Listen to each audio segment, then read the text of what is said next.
Sara Ike with USEF. Great, thank you. And you talked to us, you did a presentation about a brief history of the rules of helmets in the USEF. I did.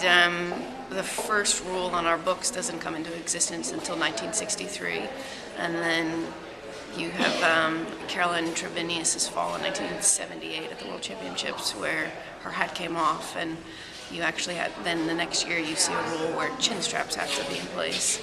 And then you see an involvement with Pony Club, and they were sort of the ones that sort of started really pushing the limit of we need to have a standard. And then in 1988 we finally have an ASTM standard for riding helmets. And actually, it's only this year that we're going to make a rule. The US, tell me exactly what are we going to do this year? There's an eventing rule change on the books that would say that when you're at a USEF event, no matter who you are, whether you're a junior or an adult, no matter what level you're competing at, you would, at all times mounted, have to wear an ASTM approved helmet. And we're pretty sure that that will go through. I think the eventing community is ready for that stage. I don't think. And then the other disciplines, we have to wait and see. It's correct. Wait and see. Which still seems a little crazy. I mean, today anyway, everyone here has been so positive, and yet we're waiting. I said at the beginning of my presentation, I came here because I wanted to learn, and it's been fantastic. I mean, there's so much data. I think, you hear when they're telling those stories, you hear, like I was thinking about a car accident I was in the early 90s where I was wearing an ASTM approved helmet, and it probably saved my life.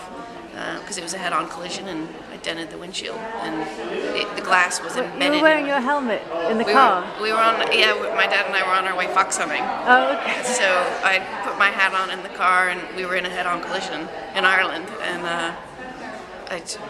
I'm sure it saved my life, absolutely. So you start thinking about, oh gosh, I saved my life there, that was pretty bad, thank goodness, probably should have been wearing, so it's good. Yeah. I think it's gonna be a process for some of those sports to adapt.